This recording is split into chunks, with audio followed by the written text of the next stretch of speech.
students, how are you all? Hope you all are doing very good. Today students, we have to start our very first chapter of class 8, which is about crop production. Okay, chalo. So let's begin our chapter. India is a vast country, so our demand for food is also very vast. To fulfill our requirement of food, most of Indians are involved in agriculture. We grow many crops in the form of grain, roots, fibers, etc. The term agriculture is derived from the Latin word ager, means field, and culture means cultivation. The science that deals with the growth, development and culture of plants and animals for food and human use is called agriculture. So given below are some tools used in agriculture. हमें पता है India एक बहुत बड़ी country है, यहाँ पे रहने वाले सभी लोगों की जो फूड की डिमांड होगी वो भी काफी ज्यादा बड़ी होगी. ओके, सो इस फूड की रिक्वायरमेंट को फुलफिल करने के लिए ज्यादातर इंडियंस आपके एग्रीकल्चर में ही इन्वॉल्व है. हम बहुत सारे वैरायटी के क्रॉप्स को, ग्रेन्स को, रूट्स को ग्रो करते हैं. ये जो टर्म एग्रीकल्चर है इसको ड्राइव किया गया है दो लैटिन वर्ड से. Number one is ager, ager means field and culture means cultivation. तो एक ऐसी साइंस जो प्लांट्स एंड एनिमल्स की ग्रोथ, डेवलपमेंट, उनके कल्चर से रिलेटेड होती है, सो दैट उनको हम फूड और ह्यूमन नीड्स के लिए यूज करते हैं. ऐसी साइंस को हम एग्रीकल्चर कहते हैं. अब यहाँ पे आपको कुछ कॉमन टूल्स गिवन है जो एग्रीकल्चर में यूज करते हैं, जैसे कि स्पेड, हो, ट्रॉवल, फोक, प्लो, शोवल. ये सारे आपके टूल्स है. Siddharth and Riya saw some tools like spade, hoe, trowel, shovel, fork, plow, etc. in the field. When they visited their village, they want to know the use of these tools. So their grandmother tells them that these tools are meant for producing food from field. They further inquire, do you know the importance of food? So ये सारे tools किसके लिए use किए जाते हैं? Field में से food produce करने के लिए इनका यूज किया जाता है. एग्रीकल्चर पर्पस के लिए इनका यूज किया जाता है. So now first of all we have to discuss about crop production. Crop production क्या है?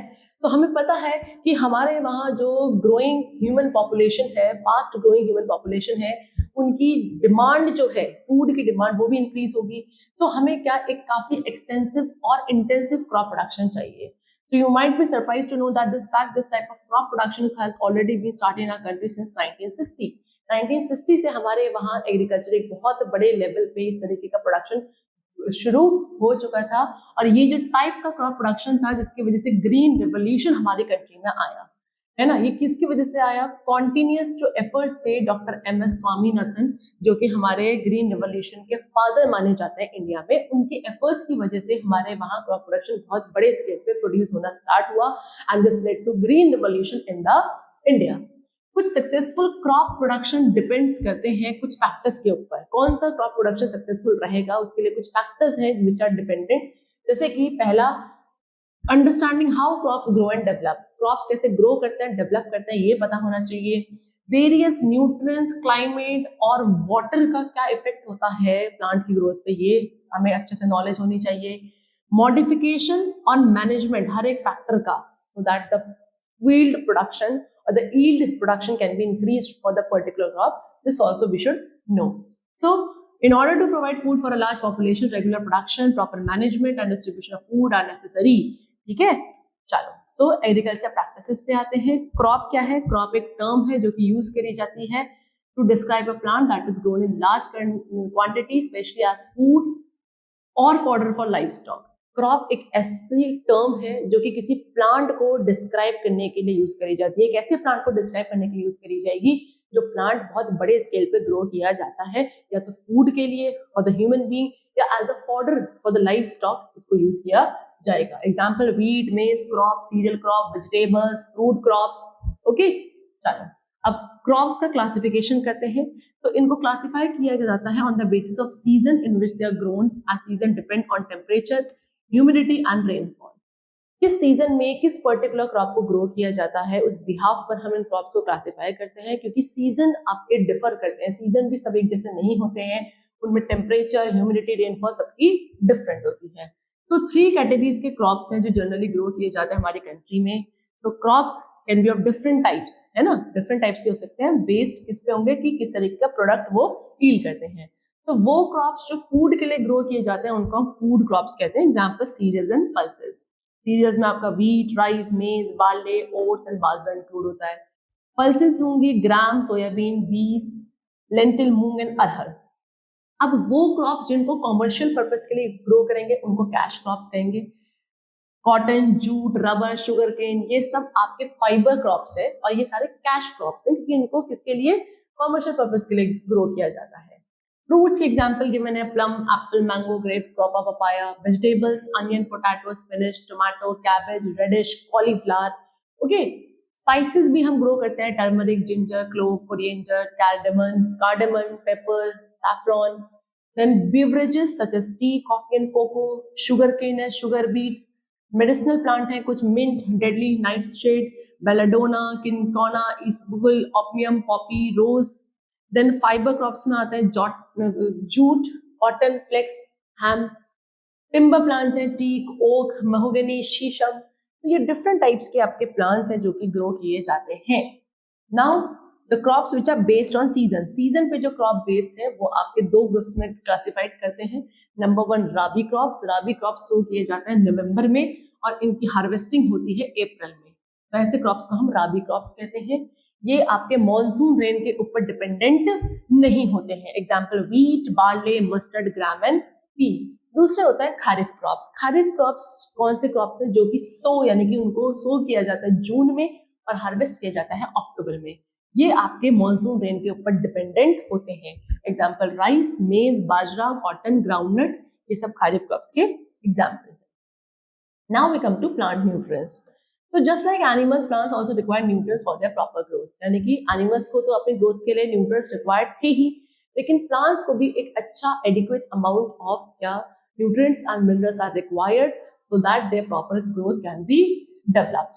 तो mineral elements जो required होते हैं plants के लिए for the growth are known as nutrients.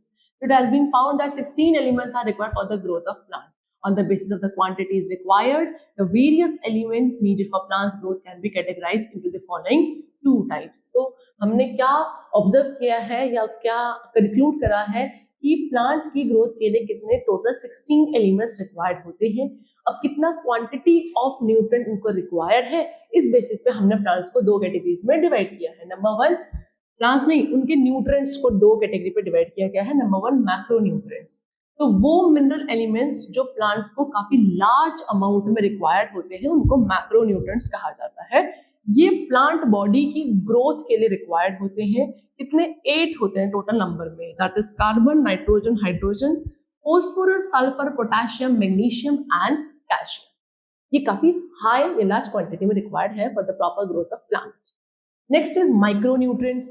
अब ये वो मिनरल एलिमेंट है जो कि प्लांट्स को रिक्वायर्ड है but in very small amount and they are known as micronutrients. ये इन्वॉल्व होते हैं वेरियस प्लांट एंजाइम्स की फंक्शनिंग में। ओके, 7 होते हैं total, iron, copper, zinc, molybdenum, manganese, chlorine and boron. Now अब यहाँ पे आपको टेबल गिवन है जो कि कुछ कॉमन क्रॉप प्लांट्स जो हमारी कंट्री में ग्रो किए जाते हैं उनको दिखाए गए हैं, जैसे कि cereal crops, fibre crops, pulses, oil seed, tuber, sugar plantation, root crops. Okay, और ये सब उनके क्या है, एग्जाम्पल्स हैं, so you can read them. Now next is steps of agriculture. अब एग्रीकल्चर ऐसे ही नहीं हो जाता, वन डे का काम नहीं है, ना कि वन स्टेप का काम है, बहुत बड़ा प्रोसेस है और हर एक स्टेप सीरीज में होता है, बहुत प्रॉपर्ली किया जाता है, तब जाके एक अच्छा क्रॉप प्रोडक्शन हमें मिलता है।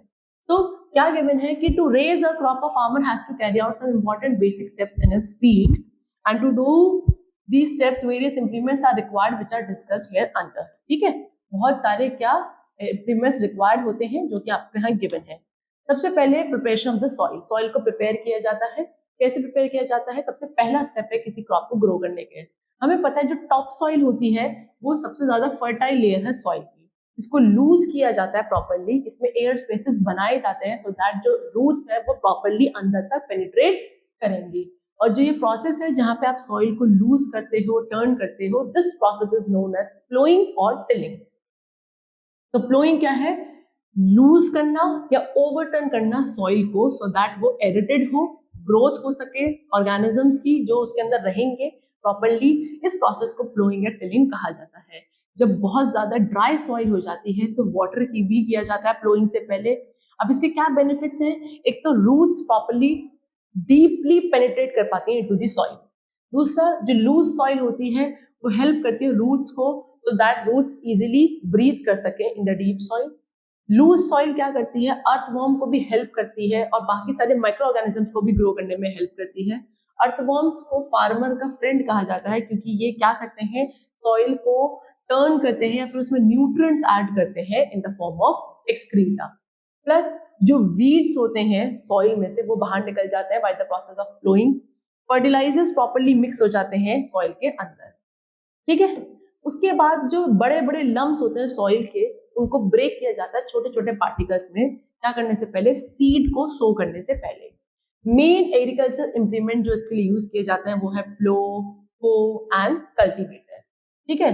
फिर होता है लेवलिंग। लेवलिंग में क्या है, जब आपका फील्ड प्लो कर दिया गया है, अब उसमें हो सकता है बड़े बड़े पीसेस हो सॉइल के जिनको क्रम्स कहा जाता है, तो इन क्रम्स को ब्रेक करना जरूरी होता है, किसके थ्रू, प्लैंक के थ्रू।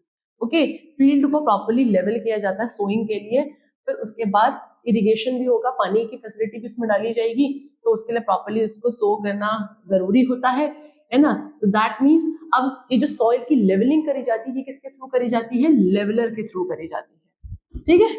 चलो, फ्लोइंग क्या है, सॉइल को लूज करना या टर्न करने का प्रोसेस फ्लोइंग होता है। क्या क्या एग्रीकल्चर इंप्लीमेंट्स चाहिए, for the large scale production of crops, है ना। क्रॉप्स का जब लार्ज प्रोडक्शन करना होता है उसके लिए जो टूल्स चाहिए होते हैं वो यहाँ पे उनको एग्रीकल्चर इंप्लीमेंट्स कहा जाता है। लेवलिंग क्या है, ब्रेकिंग बिग पीसेस या krump of soil into small pieces. Soil के जो बड़े बड़े क्रम्प हैं, बड़े पीसेस हैं, उनको छोटे पीसेस में ब्रेक करना इज नोन एज लेवलिंग। क्या क्या लेवलिंग के एडवांटेजेस हैं, पहला, यूनिफॉर्म डिस्ट्रीब्यूशन, पानी का प्रॉपर्ली यूनिफॉर्मली डिस्ट्रीब्यूशन हो जाता है।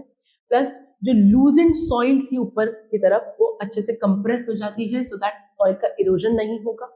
थर्ड, प्रॉपर सोइंग और यूनिफॉर्मली ग्रो होते हैं क्रॉप प्लांट्स, उसमें भी लेवलिंग हेल्पफुल होती है। और next we come to agriculture implements. Agriculture implements मैंने आपको बताए थे, वो टूल्स जो हम लार्ज स्केल एग्रीकल्चर प्रोडक्शन के लिए यूज करते हैं उनको एग्रीकल्चर इंप्लीमेंट्स कहा जाता है। तो सीड्स को सो करने से पहले जरूरी है कि सॉइल को प्रॉपर्ली ग्रैन्युलर बनाया जाए सो दैट अच्छा यील्ड प्रोडक्शन हो। जो मेन टूल्स हम फ्लोइंग के लिए यूज करते हैं दैट इज प्लो, हो एंड कल्टीवेटर। फ्लो क्या है, एक बड़ा पीस है फार्मिंग इक्विपमेंट का जिसको हम यूज करते हैं सॉइल को डिग करने के लिए, टर्न करने के लिए, स्पेशली सीड्स को लगाने से पहले, ठीक है। ये सॉइल को क्या करता है, सॉफ्ट बनाता है सो दैट जो रूट्स है प्लांट की वो इजीली पेनिट्रेट करें और प्लांट प्रॉपर्ली ग्रो करें। पुराने टाइम पे वुड फ्लो यूज किया जाता था, लेकिन आज के टाइम पे आयरन फ्लो यूज किया जाता है। इसमें एक कर्व्ड ब्लेड होती है जो कि टिलिंग में हेल्प करती है। पहले जो फ्लो यूज करते थे उसमें कर्व्ड ब्लेड होती थी वुड की या आयरन की, उसको प्लोशेयर कहा जाता है। ये प्लोशेयर अटैच होता है एक बड़ी सी वुड शाफ्ट से जिसको प्लो शाफ्ट कहा जाता है, और ये प्लो शाफ्ट में एक हैंडल होता है जो कि फिक्स होता है थिक बीम के साथ, और ये बीम को रखा जाता है कहाँ, जो बुल होते थे उनकी नेक पर, और उससे टाई कर दिया जाता था किसके थ्रू, रोप्स के थ्रू, रस्सियों के थ्रू हुक लगा के टाई कर दिया जाता था और प्रॉपर्ली फिर फ्लोइंग होती थी पहले टाइम पर। Next is sowing of seed. जब आप प्रॉपर्ली क्या कर देते हो, सीड्स को, सॉरी आपकी सॉइल अच्छे से प्रिपेयर हो गई, अब सीड्स को सो किया जाता है। सोइंग क्या है, the process of putting seeds in the soil. When the sowing of seed is done, the following precautions must be taken. So, sowing of seed means what? कि जब soil properly आपकी prepare हो चुकी है, अच्छे से आपने plowing कर दी, leveling कर दी है, अब उसमें क्या करा जाएगा, जो seeds हैं उनको put किया जाएगा into the soil. लेकिन सोइंग जब होती है सीड्स की, उसको करने पे भी हमें कुछ प्रिकॉशंस लेने जरूरी होते हैं कि जो सीड्स हो सबसे पहले काफी हाई यील्डिंग वैरायटी की हो, हेल्दी हो और डिजीज रेजिस्टेंट हो, राइट। दूसरा, सीड्स को एक राइट डेप्थ में सो करना भी आना चाहिए। अगर बहुत ज्यादा, मतलब if sown deep then the seed will not get sufficient oxygen for respiration and their shoot may not be able to come out from the greater depth. अगर बहुत ज्यादा डीप उन्हें हम ग्रो कर देंगे, सो कर देंगे सीड्स को, तो सीड्स को सफिशिएंट ऑक्सीजन नहीं मिलेगी रेस्पिरेशन के लिए, और उनकी शूट जो है प्रॉपर्ली उतनी डेप्थ से बाहर नहीं ग्रो कर पाएंगी। और अगर हमने उनको क्या ऐसे ही सॉइल के सरफेस पे ऐसी क्या ऊपर ही ऊपर स्कैटर कर दिया तो क्या होगा, उनको बर्ड्स खा जाएंगी। तो इसीलिए एक प्रॉपर डेप्थ में ग्रो करना भी उन्हें आना चाहिए। फिर soil should have sufficient moisture, otherwise seed will not germinate properly. तो सॉइल में सफिशिएंट अमाउंट ऑफ मॉइस्चर होना चाहिए so that seeds properly germinate कर सके। नेक्स्ट, प्रॉपर स्पेसिंग होनी चाहिए सीड्स के बीच में, यानी कि कोई भी दो सीड्स के बीच में क्या हो, प्रॉपर स्पेसिंग होनी चाहिए। Okay, if the spacing is too little, अगर वो स्पेसिंग बहुत कम है तो सीडलिंग्स को इनफ न्यूट्रिएंट्स नहीं मिलेंगे, ना ही सनलाइट या स्पेस मिलेगी ग्रो करने के लिए। और अगर स्पेसिंग बहुत ज्यादा कर देंगे तो प्रोडक्शन बहुत ज्यादा लो होगा और बहुत ज्यादा जो स्पेस है बीच में वो वेस्ट हो जाएगा। तो एक adequate amount of space maintain करना भी जरूरी है। नाउ टाइम ऑफ सोइंग, तो जो टाइम है सोइंग का ये भी एक बहुत इंपॉर्टेंट फैक्टर है अच्छे एस्टैब्लिशमेंट के लिए, ग्रोथ के लिए, ठीक है, क्रॉप्स की। ये वेरी करता है सीजन टू सीजन और कैसी इरिगेशन फैसिलिटीज अवेलेबल है उस पर भी बेस्ड है। फिर है next what, depth of sowing, कितनी डेप्थ में सोइंग करी जा रही है। तो कितनी डेप्थ में सोइंग करी जा रही है भी बहुत इंपॉर्टेंट एस्पेक्ट है, मैंने आपको बताया अभी एक अच्छे क्रॉप प्रोडक्शन के लिए। शैलो या डीप सोइंग क्या होता है, इसमें लेस प्लांट पॉपुलेशन होती है क्योंकि सारी सीड्स जर्मिनेट नहीं हो पाती है और जो क्रॉप्स है वो अनइवन स्प्रेड दिखाते हैं प्लांट का क्योंकि बहुत ज्यादा गैप उसके बीच में हो जाता है। अब दो मेथड्स हैं सीड्स को सो करने के, नंबर वन बाय हैंड, तो मैनुअली ग्रो सो किया जाए, या एक सीड ड्रिल यानी कि मैकेनिकली उसे यूज कर सकते हो।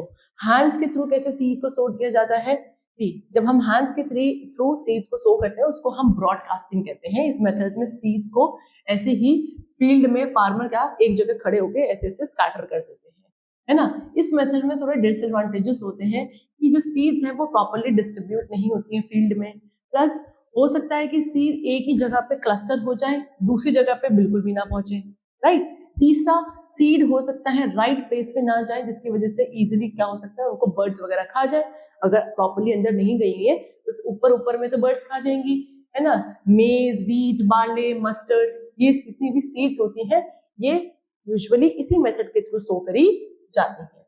दूसरा मेथड है सीड ड्रिल का यूज करके सीड्स को सो किया जाता है, it's a mechanical method.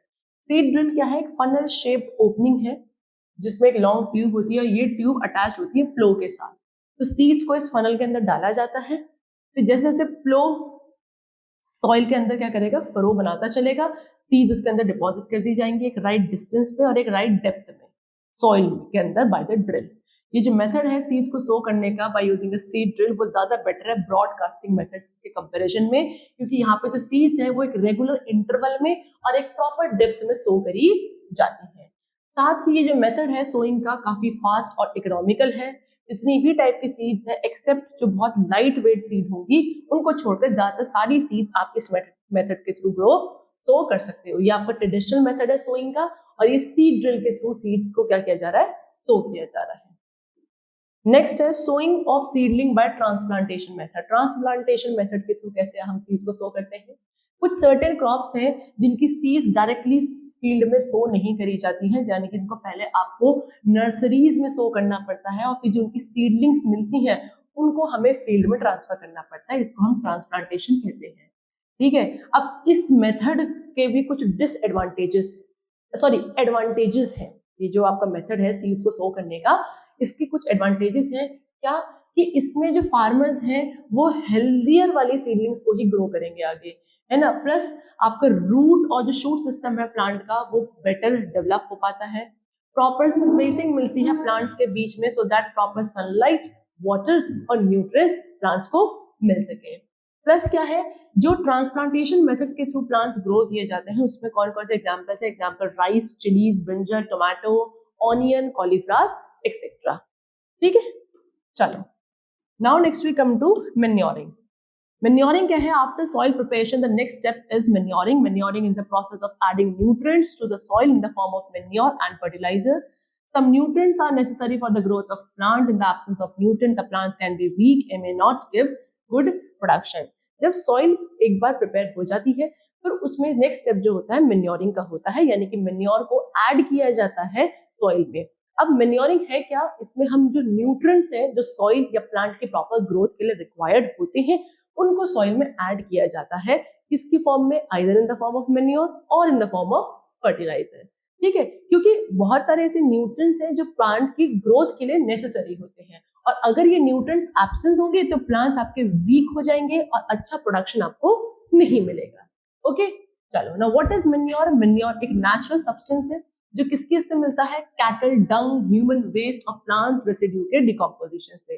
Farmers क्या करते हैं, जनरली जो वेस्ट होता है उसको ओपन प्लेसेस में जाके डंप कर देता है पिट बनाकर, ठीक है, और उसको फिर क्या डिकम्पोज होने के लिए छोड़ दिया जाता है। Then decomposition is done by microorganism, तो माइक्रोऑर्गेनिज्म जो होता है सॉइल के अंदर वो उसको डिकम्पोज करते हैं। एंड देन जो डिकम्पोज मैटर होता है जिसके अंदर न्यूट्रिएंट्स होते हैं उसको एज अ मैन्योर यूज किया जाता है।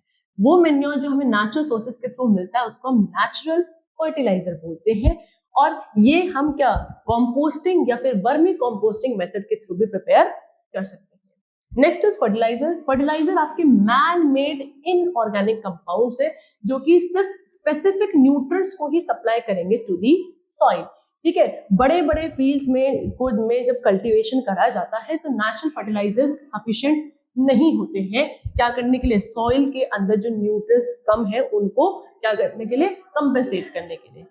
तो आर्टिफिशियल फर्टिलाइजर्स को यूज किया जाता है न्यूट्रिएंट्स की डेफिशिएंसी को कंपेंसेट करने के लिए। तो फर्टिलाइजर्स क्या होता है, न्यूट्रिएंट स्पेसिफिक होते हैं। They make the soil enriched with one or more nutrients essential for plant growth, particularly nitrites and phosphate. ये soil को enrich करते हैं किसी एक या एक से ज्यादा nutrients में ही, specifically आपके nitrates हो गए, phosphates हो गए, इनमें ये ज्यादा rich होते हैं। Now they have given some common fertilizers which are used in crop fields such as urea, ammonia, phosphate, potash, superphosphate, NPK which is nitrogen, phosphorus and potassium. लेकिन अगर ज्यादा excessive use होता है fertilizers का in the soil, that it is harmful for the environment plus also to the soil, ठीक। ये आपके rain water के थ्रू क्या हो जाता है, वॉश हो जाते हैं, मतलब आगे बह जाते हैं, फिर आगे बहकर ये आपके वाटर बॉडीज में भी चले जाते हैं, और क्योंकि केमिकली बेस्ड होते हैं तो वहां जाके वाटर पोल्यूशन भी करते हैं, ठीक है। चलो, now they have given the difference between manure and fertilizer. ये आपका मैन्योर क्या है, नेचुरल ही है, प्लांट एंड एनिमल वेस्ट से मिलता है, ये केमिकली बनाया जाता है। फर्टिलाइजर, मैन्योर क्या करता है, सॉइल के टेक्सचर को इंप्रूव करता है सो दैट सॉइल की जो वाटर रिटेंशन कैपेसिटी है वो ज्यादा अच्छी हो सके। देखिए फर्टिलाइजर सॉइल के टेक्सचर को इंप्रूव नहीं करता है। मैन्योर लेस एक्सपेंसिव है, बायोडिग्रेडेबल है, फर्टिलाइजर ज्यादा एक्सपेंसिव होता है और नॉन बायोडिग्रेडेबल होता है।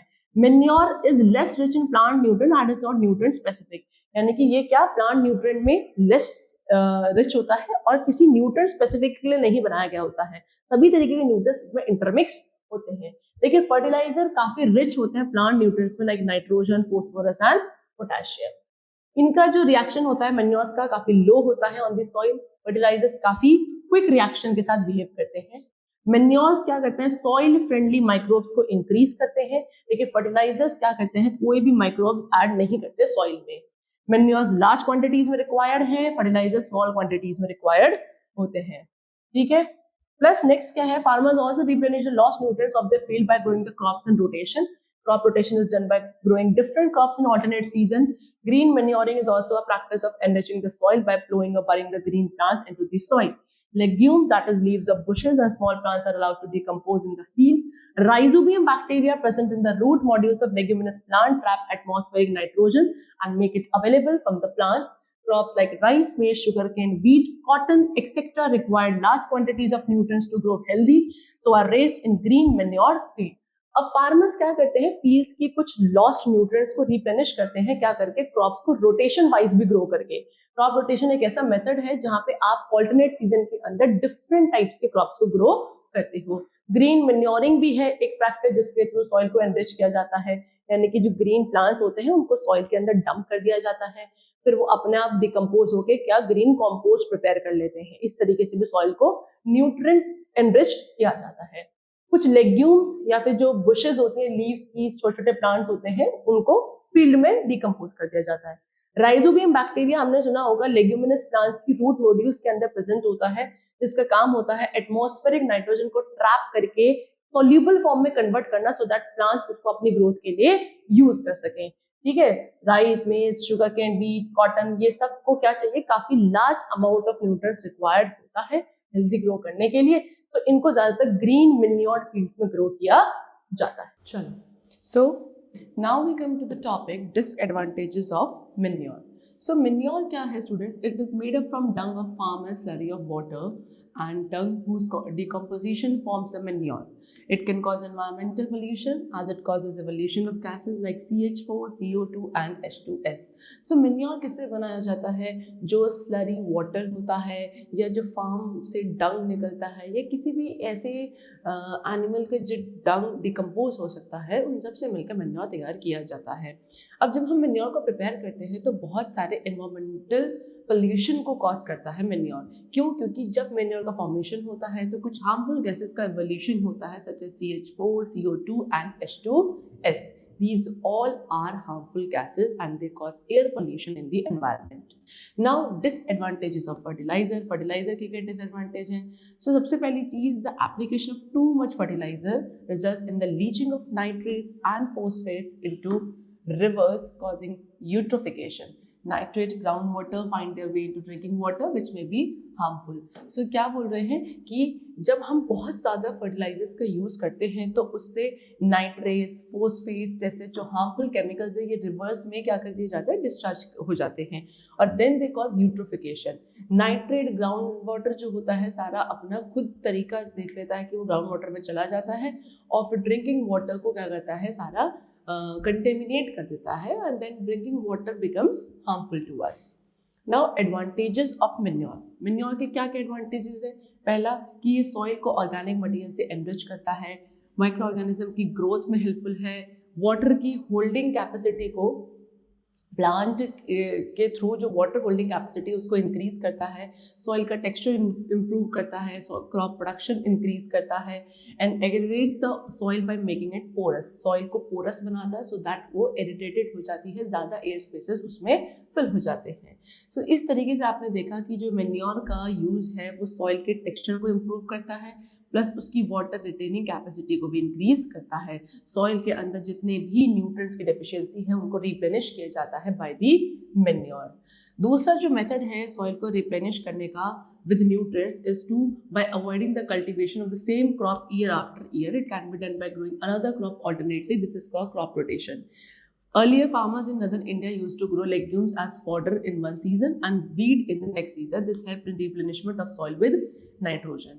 सो ये एक और मेथड है किसी भी सॉइल को न्यूट्रिएंट से रिप्लेनिश करने का कि हर बार एक पर्टिकुलर लैंड पर सेम टाइप ऑफ क्रॉप को ना ग्रो करके, यानी कि एक बार कोई एक पर्टिकुलर क्रॉप ग्रो किया जाए फिर दूसरे बार में कोई दूसरा क्रॉप हमें ग्रो करना चाहिए, यानी कि ऑल्टरनेटिव बेसिस पे हमें क्रॉप बाय क्रॉप ग्रो करने चाहिए। इसको बोला जाता है क्रॉप रोटेशन। पहले ट्रेडिशनली क्या होता था, फार्मर्स जो नॉर्दर्न इंडिया में एक सीजन में तो लेग्यूम्स को ग्रो करते थे एज अ फॉडर। फॉडर मतलब लाइफ स्टॉक के लिए जो होता है, ठीक। और फिर दूसरे सीजन में वीट को ग्रो किया जाता था। इससे क्या होता था, जो लेग्यूम्स होते हैं, हमें पता है लेग्यूम्स की रूट नोड्यूल्स में राइजोबियम बैक्टीरिया होता है जो कि एटमॉस्फेरिक नाइट्रोजन को सॉल्युबल फॉर्म में कन्वर्ट करता है सो दैट प्लांट्स उसको एब्जॉर्ब कर सके। सो एक सीजन में आपने लेग्यूम्स को ग्रो किया, लेग्यूम्स ने क्या करा, एटमॉस्फेरिक नाइट्रोजन को कन्वर्ट कर दिया, यानी कि उससे क्या हुआ, सॉइल एनरिच हो गई विद नाइट्रोजन, ठीक। और नेक्स्ट सीजन में जब आपने वीट ग्रो किया तो वीट ने क्या कर लिया, उस नाइट्रोजन को एब्जॉर्ब कर लिया फॉर इट्स ग्रोथ। सो इस तरीके से हमने क्या करा कि जो नाइट्रोजन का कंटेंट है सॉइल के अंदर उसको हमने रिप्लेनिश कर दिया। इस तरीके से पहले होता था, this is known as crop rotation. कुछ nitrogen fixing bacteria, I told you, rhizobium species, ये क्या होते हैं, लेग्यूमिनस प्लांट्स की रूट नोड्यूल्स में रहते हैं, जैसे कि pulses, pea, beans etcetera, these are leguminous plants. ये क्या करते हैं, एटमॉस्फेरिक नाइट्रोजन को कन्वर्ट करते हैं into water soluble nitrate so that the plants can easily absorb them. Now we come to advantages of fertilizer. Fertilizer के क्या क्या advantages हैं? For number one is कि they provide nutrient to the soil immediately in concentrated form. Soil को immediately nutrient provide करते हैं concentrated form में. Next, crop production को increase करते हैं several times. Next, store करना, transport करना easy होता है fertilizers को, और ये आपके हर एक season में available होते हैं. Now we come to irrigation. So seeds in the soil and plants need for growth and development. जो soil के अंदर जो seeds होती हैं या जो plants होते हैं उनको अपनी growth और development के लिए क्या water की requirement होती है. Sometimes soil gets water naturally by rain, but crops need water at the right time. If rain does not occur on time, the whole crop can be destroyed. In such cases, watering of plant is done by artificial method. This artificial watering of soil for the growth of plant is called irrigation. The time and frequency of irrigation varies from crop to crop, soil to soil, season to season. The common sources used for irrigating plants are pond, river, canal, well, tube well, and water reservoir. Both traditional and modern method of irrigation are used for irrigating the plant. So क्या बोल रहे हैं कि कभी कभी ऐसा होता है कि ज़्यादातर तो सॉइल जो है उसको पानी मिलता है रेन वाटर से, लेकिन जो हमने क्रॉप्स ग्रो किए होते हैं उनको पानी की रिक्वायरमेंट होती है at the correct and at an accurate timing, और उस टाइम पे अगर क्रॉप्स को पानी नहीं मिलता है तो पूरा का पूरा जो क्रॉप है प्रोडक्शन खराब हो जाता है। सो इस वाटर रिक्वायरमेंट को फिर फुलफिल किया जाता है कुछ आर्टिफिशियल मेथड्स के थ्रू, एंड इसी मेथड को जहाँ पे हम सॉइल को वाटर करते हैं प्लांट्स की ग्रोथ के लिए आर्टिफिशियल तरीके से, इसको इरिगेशन कहा जाता है। अब इरिगेशन का टाइम और फ्रीक्वेंसी डिपेंड करता है क्रॉप टू क्रॉप कि कैसा क्रॉप है, सॉइल कैसी है, सीजन टू सीजन। कुछ कॉमन सोर्सेज जो हम इरिगेशन के लिए यूज करते हैं प्लांट्स के, pond, river, canal, well, tubewell, water reservoir, ये सब ट्रेडिशनल और मॉडर्न दोनों ही मेथड्स है इरिगेशन के जो यूज किए जाते हैं प्लांट्स को इरिगेट करने के लिए। Now what are the traditional method? Traditional methods में क्या है? सी फार्मर्स जो थे पहले बहुत सारे या फिर आज भी बहुत सारे ट्रेडिशनल मेथड्स को यूज करते हैं इरिगेशन के लिए, है ना, अपने फील्ड्स को इरिगेट किया जाता है। कैसे? जैसे कि पुली सिस्टम, जिसको मोट कहा जाता है, चेन पंप, धेकली, लिवर सिस्टम, है ना, furrow irrigation and canal system. ये आपका चेन पंप है, ये राहत है, राहत is what your lever system. तो ये सारे ट्रेडिशनल मेथड्स हैं जो क्रॉप फील्ड को क्या करने के लिए, इरिगेट करने के लिए ट्रेडिशनल मेथड्स हैं जो यूज किए जाते हैं। So these methods are used to draw water from well, lake, rivers and canal. These methods of irrigation are cheap as they involve human and cattle labor but are less efficient. So ये जो methods हैं ये पानी को withdraw करते हैं, draw करते हैं, बाहर निकालते हैं वेल से, लेक्स, रिवर, कैनाल से, यहाँ से पानी का ट्रांसपोर्ट किया जाता है by the traditional methods of irrigation, है ना। काफी चीप मेथड्स हैं ये इरिगेशन के, क्योंकि इसमें ह्यूमन और कैपिटल लेबर लगता है, ठीक है, मशीनरीज वगैरह का यूज नहीं होता, सॉरी कैटल लेबर का, नॉट कैपिटल लेबर, है ना। लेकिन ये आपके एफिशिएंट इतने नहीं होते हैं।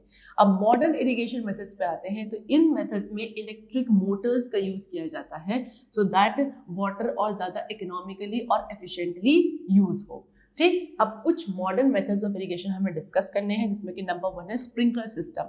It is more effective on the uneven land where water is available in less quantity. Small pipe have rotating nozzles on the top are jointed to the main pipe at regular interval. The water moves through nozzles with great pressure and thus covers a large area. This method can be compared with the natural rain. This method is very useful for sandy soil. See, ये आपका कुछ sprinkler system है। इस sprinkle water system में ज्यादातर इसको ऐसी land पे यूज किया जाता है जो अनइवन होती है, जहाँ पे पानी बहुत ही लेस क्वांटिटी में प्रेजेंट होता है, अवेलेबल होता है, वहाँ इस लैंड के लिए इस मेथड को यूज किया जाता है। छोटे छोटे से पाइप्स होते हैं, ठीक है, जिनके ऊपर एक रोटेटिंग नोजल होती है, ठीक। अब इनको नोजल्स को कहाँ लगाया जाता है? एक मेन पाइप होता है, मेन पाइप के ऊपर टॉप पे इनको लगा दिया जाता है और इसमें से एक रेगुलर इंटरवल में पानी निकलता है। फिर जैसे ही पानी जो होता है नोजल से बाहर आता है वो बहुत प्रेशर के साथ आता है, और प्रेशर के साथ आता है तो बहुत लार्ज एरिया तक को क्या करता है, कवर करता है। ये कहीं ना कहीं कुछ ऐसा इरिगेशन मेथड है जैसे कि जब अगर नेचुरली बारिश होगी तो बारिश में जैसे कि क्या होता है, काफी लार्ज एरिया कवर होता है। सिमिलरली स्प्रिंकलर सिस्टम में भी कुछ ऐसा ही होता है। ये ज्यादातर जो सैंडी सॉइल होती है उसके लिए यूजफुल माना जाता है। Now next we come to drip system. Drip system में क्या है? इस सिस्टम में आपका water is not wasted and is very effective for water gardens, trees and fruit plant. पानी बिल्कुल भी इस सिस्टम में वेस्ट नहीं होता है और ज्यादातर ये यूजफुल होता है आपके वाटर गार्डन, ट्रीज और जो फ्रूट प्लांट्स होते हैं उनको वाटर करने के लिए। ये पानी को ड्रॉप बाय ड्रॉप, नाम से समझ आ रहा है, ड्रिप सिस्टम। जैसे ड्रिप देखिए अपने हॉस्पिटल्स में पेशेंट्स को दी जाती है, तो drip by drip, drop by drop क्या होता है, आपको ग्लूकोज का या ब्लड का इनफ्लो होता है। सिमिलरली ड्रिप सिस्टम में भी पानी का ड्रॉप बाय ड्रॉप क्या होता है, प्लांट्स की रूट्स तक उनको पहुंचाया जाता है, सो दैट काफी यूजफुल होता है, ठीक है। और वहां ज्यादा यूजफुल है जहां पे water availability is very less, पानी बहुत कमी है, तो वहां पे हर एक ड्रॉप की बहुत ज्यादा इंपॉर्टेंस होती है, so that it should be utilized very efficiently. Now this system consist of a main pipe. इस सिस्टम में क्या होता है, एक मेन पाइप होता है, है ना, जिससे लेटरल पाइप्स ज्वाइन होते हैं बहुत सारे। Specially prepared nozzles are attach to these lateral pipe. फिर इन लेटरल पाइप के साथ कुछ स्पेशली प्रिपेयर्ड नोजल्स को अटैच किया जाता है। ये नोजल्स आपकी कहाँ, जो प्लांट्स की रूट होती है वहाँ ग्राउंडेड होती है, उसी के पास, ठीक। सो वाटर क्या होता है, फॉल करता है ड्रॉप बाय ड्रॉप, बिल्कुल किसके पॉइंट पे, आपकी जो रूट्स की पोजीशन होती है वहां पे जाता है, ठीक। इसीलिए हम इसको क्या बोलते हैं, ड्रिप सिस्टम बोलते हैं। Now next is weeding and crop protection. So अब इरिगेशन हो गया, पानी की भी प्रोवाइड कर दिया हमने क्रॉप्स को। अब वीडिंग क्या है और क्रॉप को कैसे प्रोटेक्ट किया जाए। So removal of unwanted plants from the crop field is called weeding. जो अनवांटेड प्लांट्स होते हैं क्रॉप फील्ड में से, उनको रिमूव करना is known as weeding. There are many unwanted plants, बहुत सारे अनवांटेड प्लांट्स होते हैं, है ना, जो फील्ड में हमारे क्रॉप्स के साथ ग्रो कर जाते हैं, और उन अनवांटेड प्लांट्स को वीड्स कहा जाता है। अब ये वीड्स क्या करते हैं, ये क्रॉप प्लांट्स के साथ कॉम्पीट करते हैं for the space, nutrients, air, sunlight and water. Plus उसके साथ ये क्या करते हैं, कुछ पेस्ट वगैरह भी स्प्रेड कर देते हैं क्रॉप्स को, और कभी कभी कुछ हार्मफुल सब्सटेंसेस प्रोड्यूस करते हैं जो कि हमारे जो मेन क्रॉप्स है उनका यील्ड प्रोडक्शन को कम कर देता है। कुछ कॉमन वीड्स जो हैं जो ग्रो करते हैं क्रॉप के साथ, दैट इज ग्रास। ग्रास भी आपका एक वीड में इंक्लूड किया जाता है ना। Amaranthus, that is chauli, chenopodium, that is bathua, wild oats, ये सब आपके कॉमन वीड्स के एग्जांपल है। Weeds can be removed manually by trowel or hoe. Chemical substances which kill weeds but do not harm the crop are called weedicides. Some weedicides like simazine, metachlor, butachlor and MCP are sprayed in the field. तो weeds को आप manually यानी कि हाथ से भी ऐसे निकाल सकते हो। कुछ आपके पास उसके लिए टूल्स होते हैं सच एज ट्रॉवल एंड हो, इससे यूज करके आप क्या वीड्स को निकाल सकते हो। अदरवाइज कुछ केमिकल सब्सटेंसेस भी मार्केट में अवेलेबल हैं जो वीड्स को किल कर देते हैं, यानी कि क्रॉप्स पे उनका कोई हार्मफुल इफेक्ट नहीं होता, बस उसको क्या कर देते हैं, वो जो वीड्स हैं उनको किल कर देते हैं। ऐसे केमिकल सब्सटेंसेस को हम वीडीसाइड्स कहते हैं। तो कुछ वीडीसाइड्स को भी क्या कर दिया जाता है, फील्ड में स्प्रे कर दिया जाता है, सो दैट आपका जो वीड्स है वो अपना मर जाते हैं। Example they have given to us of the weedicide. So जो बेस्ट टाइम होता है वीड्स को रिमूव करने का is before they produce flower and seed. Flower और सीड जब तक क्रॉप्स प्रोड्यूस करे उससे पहले हमें वीडीसाइड्स को रिमूव कर देना चाहिए। उसके अलावा कुछ माइक्रो ऑर्गेनिजम्स होते हैं जैसे कि वायरस, बैक्टीरिया, फंगी, ये क्या करते हैं, ये क्रॉप्स के अंदर बहुत सारी डिजीजेस को कॉज करते हैं।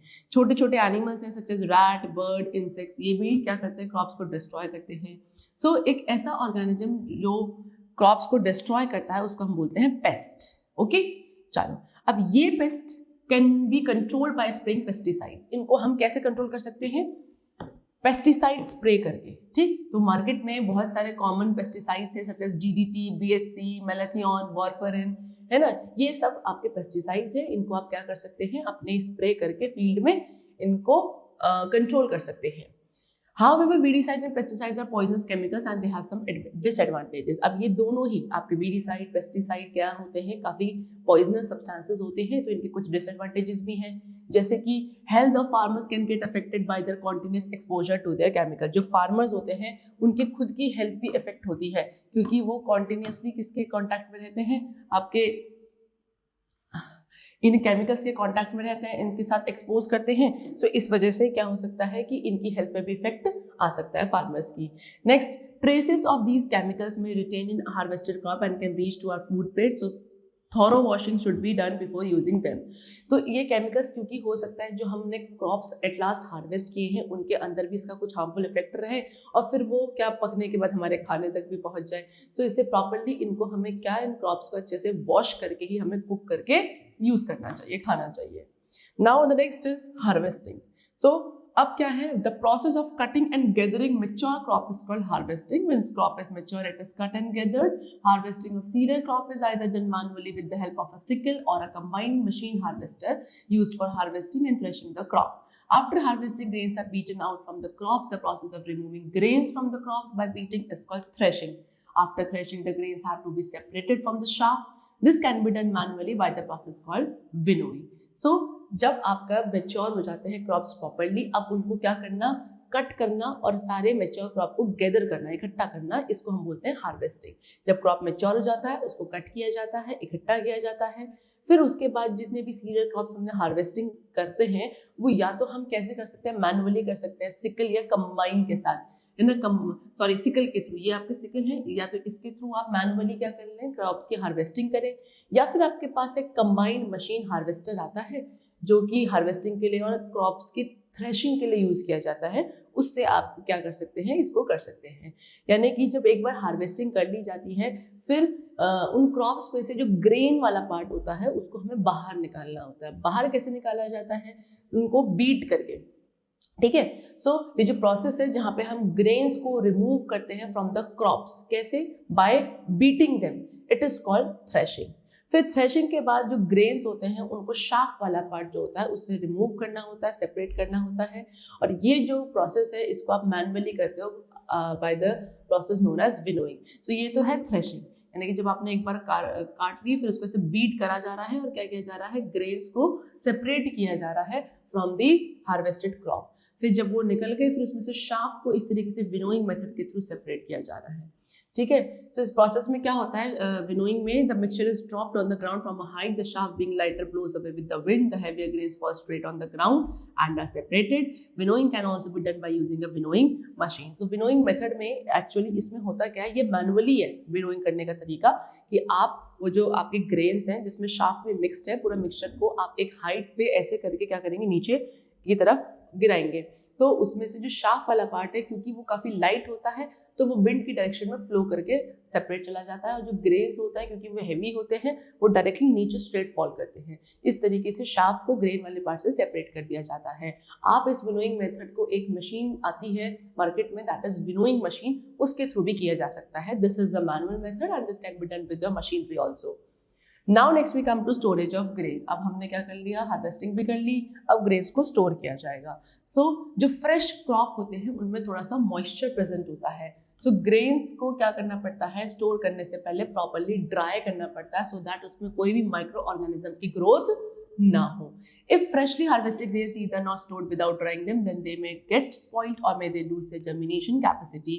Hence, before storing them, the grains are properly dried in the sun to reduce the moisture in it.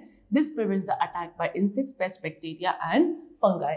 तो क्या अगर हम जो वो freshly harvested या freshly ग्रेन है उनको विदाउट ड्राइंग स्टोर करेंगे तो वो कुछ टाइम बाद स्पॉइल हो जाता है, या फिर उनके अंदर जो जर्मिनेट होने की कैपेसिटी है वो खत्म हो जाती है। इसलिए ग्रेन्स को प्रॉपर्ली क्या करना चाहिए, ड्राई करना चाहिए स्टोर करने से पहले। कैसे ड्राई किया जाएगा, सनलाइट में उनको सुखाया जाएगा, है ना, सो दैट उसके अंदर जितना भी मॉइस्चर है वो आपका रिमूव हो जाए। इससे क्या होता है, जो आपके इंसेक्ट्स, पेस्ट, बैक्टीरिया, फंगाई वगैरह होते हैं ये भी अटैक नहीं करते हैं बाद में ग्रेन्स में। फार्मर्स क्या करते हैं, फिर ग्रेन्स को जूट बैग में, जिसको आप गनी बैग्स कहते हो, उसमें, या मेटालिक बिन्स होता है उसमें स्टोर कर दिया जाता है। Large scale storage of grain is done in silos and granaries to protect them from pest. जब बहुत बड़े स्केल पे हम लोग ग्रेन्स को स्टोरेज करते हैं वो कहाँ होता है, सिलोज या ग्रैनरीज वगैरह में किया जाता है, सो दैट उनको पेस्ट से आगे चल के क्या किया जा सके, कंट्रोल किया जा सके। Now it is important to store grains in dry and cool places as moisture and humidity promotes the growth of fungi. तो अब ये भी इंपॉर्टेंट है कि अब आप जब ग्रेन्स को ड्राई करने के बाद स्टोर करो तो जहां स्टोर करो वो भी एक ड्राई और कूल प्लेस हो, क्योंकि मॉइस्चर और ह्यूमिडिटी क्या करती है, आपके फंगाई वगैरह की ग्रोथ को प्रमोट करती है। सो क्योंकि स्टोर्ड ग्रेन्स को हमें प्रोटेक्ट करना होता है रैट, इंसेक्ट एंड बर्ड्स वगैरह से भी। So pesticides are spread on them, उनके ऊपर पेस्टिसाइड स्प्रे किया जाता है। इससे क्या होता है, जो पेस्ट होते हैं वो ग्रैनरीज वगैरह से दूर रहते हैं। लार्ज स्केल स्टोरेज जब करी जाती है ग्रेन्स की, तो ग्रेन सिलोज को यूज किया जाता है। अब सिलो क्या है, ग्रेन सिलो, ये एक काफी big and tall cylindrical structure होते हैं, बड़े बड़े और काफी बड़े स्ट्रक्चर्स होते हैं। इनके अंदर डिफरेंट स्टॉक गुड आइटम्स के स्टोर किए जाते हैं डिफरेंट लेवल पर, और उन पे आउटलेट प्रोवाइड होते हैं हर एक डिफरेंट लेवल पे, सो दैट आपको जब भी जो स्टॉक को क्या करना है, बाहर निकालना है, विड्रॉ करना है, तो आप वो कर सकते हो। हमारे कंट्री में ज्यादातर फार्मर्स क्या है, रेनफॉल के ऊपर डिपेंडेंट होता है इरिगेशन के लिए, इसीलिए कुछ स्टॉक होता है ग्रेन्स का जिसको हमें मेंटेन रखना पड़ता है। हो सकता है कि किसी साल मॉनसून प्रॉपर नहीं आया और उस टाइम अच्छा क्रॉप प्रोडक्शन नहीं हुआ, भी बताया कि हमारे वहाँ ज्यादातर रेन वाटर के ऊपर डिपेंडेंट है, कौन, फार्मर्स। और अगर किसी साल मॉनसून सीजन फेल हो गया किसी पर्टिकुलर ईयर में, तो हो सकता है कि उस टाइम पे ग्रेन्स की शॉर्टेज हो जाए। तो उसको ओवरकम करने के लिए तब क्या किया जाता है, हमें स्टॉक ऑफ ग्रेन हमेशा मेंटेन रखना पड़ता है to compensate the shortage of grain in a particular year, और इसको बोला जाता है बफर स्टॉक। जो हम क्या करते हैं, ग्रेन्स के स्टॉक को स्टोर करते हैं इमरजेंसी कंडीशन के लिए, that is known as buffer stock. Okay, now methods of increasing crop production. Crop production को कैसे इंक्रीज किया जाता है, तो क्या sufficient crop production necessary for every country. एक अच्छा क्रॉप प्रोडक्शन जरूरी है हर एक कंट्री के लिए, तभी वो अपने कंट्री के लोगों की डिमांड को फुलफिल कर पाएंगे।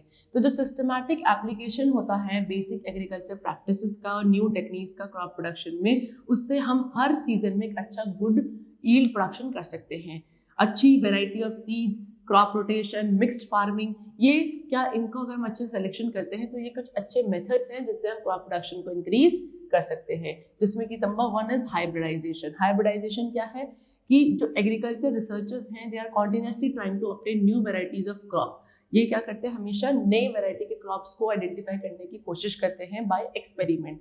सो ऐसा प्रोसेस जहाँ पे दो या दो से ज्यादा वेराइटीज को क्या यूज किया जाता है एक अच्छी वेराइटी ऑफ क्रॉप को ऑब्टेन करने के लिए, this process is known as hybridization. और जो क्रॉप वेराइटी हमें मिलती है इस मेथड के थ्रू, उसको बोला जाता है हाइब्रिड क्रॉप। ठीक है, तो हाइब्रिड क्रॉप क्या है, the crop variety obtained by using 2 और मोर वैरायटीज ऑफ प्लांट। दो या दो से ज्यादा वैरायटी ऑफ प्लांट को क्रॉस ब्रीड करवाने के बाद जो क्रॉप मिलता है, that is hybrid crop. Now next we come to mixed cropping. अब ये क्या है, the method by which 2 different crop varieties are grown in the same field at the same time is called mixed cropping. वो method जहां पे दो different variety के crops को आप सेम फील्ड में सेम टाइम पे ग्रो करते हो, that is known as mixed cropping. इसको मल्टीपल या डबल क्रॉपिंग भी कहा जाता है। इसका ये एडवांटेज है कि दो क्रॉप्स को आप सेम टाइम पे ग्रो कर सकते हो, है ना, और जो लेबर लगेगा उनको हार्वेस्ट करने में वो भी हमें कम लगेगा। Next is crop rotation. Crop rotation क्या है, ये एक ऐसा प्रोसेस है of cultivating 2 different types of crops in alternative years in the same field. ठीक है, यानी कि दो डिफरेंट टाइप्स के क्रॉप्स को ग्रो करना सेम फील्ड पे, लेकिन दो ऑल्टरनेट सीजन में। ठीक, तो example they have given wheat and leguminous crops. इनको हम ऑल्टरनेट ईयर्स में ग्रो कर सकते हैं सेम फील्ड में, क्योंकि जो नाइट्रोजन फिक्सिंग बैक्टीरिया होता है राइजोबियम, वो क्या करता है, सॉइल को एनरिच कर देता है, जो बाद में हो सकता है कि उन व्हीट, जो अगली बार में हम व्हीट क्रॉप ग्रो करेंगे वो उसको यूज कर लेंगे। और अगर हो सकता है कि भाई राइजोबियम हमने इस साल ग्रो किया, उससे पहले क्या होता था, हमने व्हीट क्रॉप ग्रो किया था, तो सॉइल के अंदर जितना भी नाइट्रोजन था वो व्हीट ने क्या कर लिया है, एब्जॉर्ब कर लिया है। दैट मींस वो पर्टिकुलर सॉइल इस वक्त डिप्लीटेड है विद नाइट्रोजन न्यूट्रिएंट। लेकिन जब अगले साल हम राइजोबियम बैक्टीरिया वाले प्लांट्स को, दैट इज लेग्यूमिनस प्लांट्स को ग्रो करेंगे, तो वो they will again enrich that soil with nitrogen content, है ना। सो इस तरीके से एक पर्टिकुलर न्यूट्रिएंट जो है वो सॉइल में डिप्लीट नहीं होता है। फिर उसके बाद जब आप एक सिंगल क्रॉप को ग्रो करते हो एक बड़े से फील्ड में, उसको बोलते हैं मोनोकल्चर। ठीक, मोनोकल्चर क्या करता है, सॉइल की फर्टिलिटी को रिड्यूस कर देता है। और जो क्रॉप रोटेशन होता है वो जो न्यूट्रिएंट्स डिप्लीट हो जाते हैं सॉइल के अंदर आफ्टर क्या, सेम क्रॉप को आप कल्टीवेट करते जा रहे हो हर साल, तो उसमें क्या होता है, एक पर्टिकुलर न्यूट्रिएंट की डेफिशिएंसी होने लगती है सॉइल के अंदर। तो क्रॉप रोटेशन उसको क्या करता है, हेल्प करता है उन डिप्लीटेड न्यूट्रिएंट्स को रिस्टोर करने में। Next is nitrogen cycle. अब नाइट्रोजन साइकिल क्या है, हमें पता है कि हमारी जो एयर है उसमें जो सबसे मेजर अमाउंट है that is of nitrogen only. कितना, 78% नाइट्रोजन हमारे एयर में प्रेजेंट होता है। लेकिन प्लांट्स इस नाइट्रोजन को डायरेक्टली यूज नहीं कर सकते, है ना। सो राइजोबियम बैक्टीरिया प्रेजेंट होता है in the root nodules of leguminous crops. Leguminous crops कौन से होते हैं, सच एज पीस, सोयाबीन वगैरह, इनकी रूट नोड्यूल्स में क्या, राइजोबियम बैक्टीरिया प्रेजेंट होता है। ये क्या करता है, जो एयर में नाइट्रोजन प्रेजेंट होती है उसको एब्जॉर्ब करता है और फिर उसको कन्वर्ट करता है अमोनिया फॉर्म में, और यही अमोनिया फॉर्म हमारे प्लांट्स आगे चल के यूज कर लेते हैं। सो ये जो प्रोसेस है, conversion of atmospheric nitrogen to ammonia, is called nitrogen fixation.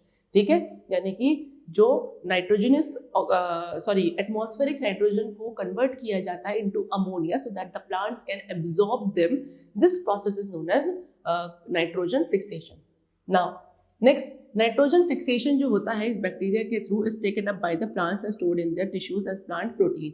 यानी कि जब नाइट्रोजन इस बैक्टीरिया के थ्रू फिक्स कर दी जाती है सॉइल में, तो बाद में जो प्लांट्स आप उसमें ग्रो करते हो वो इसी नाइट्रोजन का यूज करते हैं, और यूज करके क्या करते हैं, अपनी बॉडी के जो टिश्यूज हैं उसमें as a form of plant protein store कर देते हैं। फिर ये जो नाइट्रोजन है ये प्रोटीन्स की फॉर्म में पास होती है हर्बीवोर्स के अंदर, फिर कार्निवोर्स में एंड देन ऑमनीवोर्स। फिर जब प्लांट्स एंड एनिमल्स मर जाते हैं फिर वो डिकम्पोज किए जाते हैं बाय द बैक्टीरिया। जो नाइट्रोजन कंपाउंड्स हैं और बाकी जो न्यूट्रिएंट्स हैं वो दोबारा से आपके वापस आ जाते हैं टू दी सॉइल। कुछ नाइट्रोजन कंपाउंड्स रीअब्सॉर्ब हो जाते हैं बाय द प्लांट्स और कुछ आपके नाइट्रोजन में कन्वर्ट हो जाते हैं by a special bacteria present in the soil, and this free nitrogen returns to the air. So इस तरीके से जो एटमॉस्फेरिक नाइट्रोजन है वो सॉइल और ऑर्गेनिजम्स के बीच में फ्लो करती है, जिसको हम नाइट्रोजन साइकिल कहते हैं। यानी कि नाइट्रोजन साइकिल को आप ऐसे डिफाइन कर सकते हो, it is a cyclic flow of atmospheric nitrogen between the soil and living organism and returning to the atmosphere again. एक ऐसा साइक्लिक फ्लो एटमॉस्फेरिक नाइट्रोजन का जो सॉइल और लिविंग ऑर्गेनिजम्स के बीच में होता है और एटमॉस्फेयर को दोबारा से उसकी नाइट्रोजन रिटर्न कर दी जाती है। Now next is animals as a source of food. Animals कैसे एक source of food है?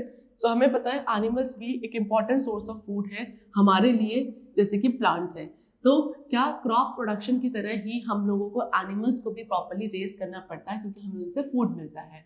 एनिमल्स की रेयरिंग करी जाती है एक बड़े स्केल पर उनसे फूड प्रोड्यूस करने के लिए, और जो ये बड़े स्केल पर रेयरिंग, केयरिंग, ब्रीडिंग होती है डोमेस्टिकेटेड एनिमल्स की, किसके लिए? फूड और फूड प्रोडक्ट्स के लिए। इसको बोला जाता है एनिमल हस्बेंड्री।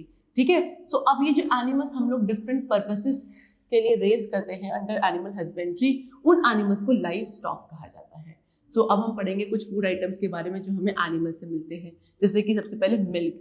तो वो एनिमल्स जो हमें मिल्क देते हैं उनको हम डेयरी एनिमल्स या फिर मिल्च एनिमल्स कहते हैं।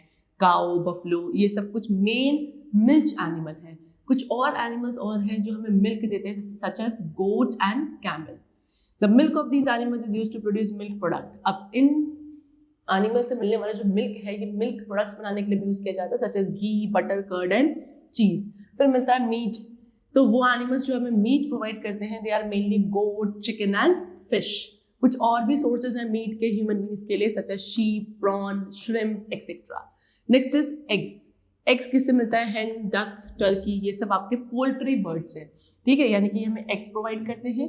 और the practice of keeping and breeding of eggs providing animal is called poultry. यानी कि एक ऐसी प्रैक्टिस जहाँ पे हम किनको एग्स प्रोवाइड करने वाले एनिमल्स को रखते हैं, उनको ब्रीड करते हैं।